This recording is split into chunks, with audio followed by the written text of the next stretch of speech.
Hello TL Travelers and welcome back to the TL Travel YouTube channel. Today we are talking about traveling over the long weekend. So for those of you who watch my channel who are Canadian, this weekend coming up is our long weekend.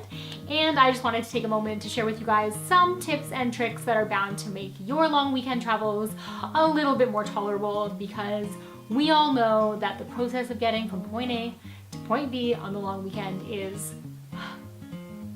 the worst. So before I get this video started, be sure to give it a like if you love the long weekend. And without further ado, let's just get into it. 5 tips to make your long weekend better.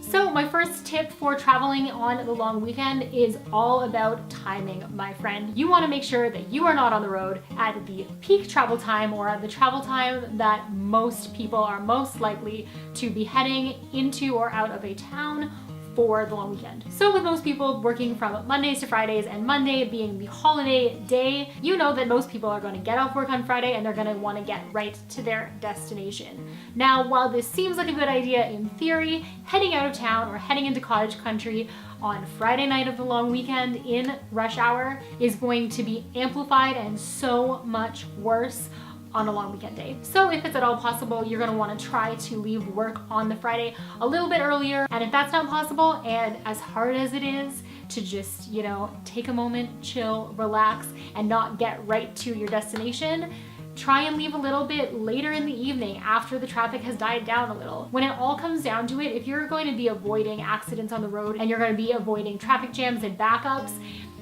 leaving a little bit later doesn't always mean that you're going to arrive at your destination all that much later anyways. My second tip is to prepare yourself in the week or the days leading up to your long weekend and travels. So things like picking up food and alcohol and all those kinds of things that you're going to need for your trip in advance, you're gonna wanna do that. Heading over to the ATM to pull out cash, you're gonna wanna do that. And if you need to fill up the gas in your car prior to the long weekend, you're gonna wanna do that as well. Not only because you are gonna wanna get things done before that last minute crowd and that last minute rush comes in to try and get all their stuff done, but gas prices tend to go up, skyrocket at the start of a long weekend because hello, they know that they're gonna make a quick buck off of all of those long weekend travelers who left it to the last minute. Gas station ATMs and things of that nature tend to run low on money at the start of a long weekend because everybody is there trying to pull out some cash. And grocery stores and liquor stores will not only be busy, but they're likely to sell out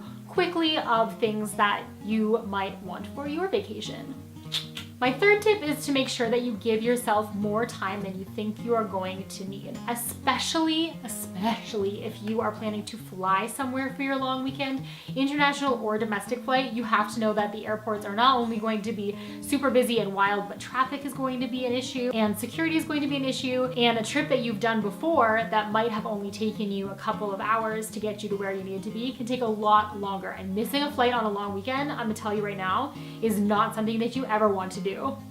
My fourth tip, whether you are flying or driving, is to pack snacks. Snacks are something that are always going to come in handy, whether you are stuck on the tarmac on your plane waiting to take off, but you can't because the air traffic is too busy, or there's a storm, or any other number of delays that are leaving you sitting on a plane for 4 hours with nothing to eat and nothing to drink. And yeah, can you tell I've been there? Because I've been there. And being stuck in traffic can be just as worse, especially on narrow roads or, 1 or 2 lane highways. If there's an accident, you could be sitting in your car parked for hours waiting for that accident to get cleared up.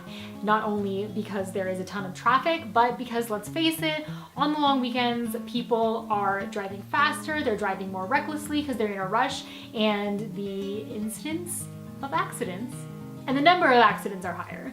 And on that note, my fifth and final tip, which is going to sound very motherly, and I know it's something that you've heard before, but I can't leave it out because, come on, is don't drink and drive. You want to do everything you can to guarantee that your long weekend is fantastic, then cutting out the drinking and driving and making proper arrangements for travel. If you do plan on drinking, cabs, Ubers, there's no reason. This day and age and I get triggered, but this day and age, there's no reason for you to feel like you need to drink and drive. So plan ahead, don't drink and drive.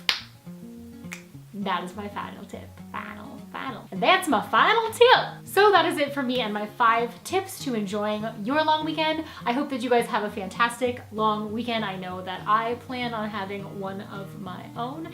And if you have not already hit that subscribe button, definitely do it because we post new travel content every Thursday and Sunday, and I will see you guys on Sunday. Bye guys.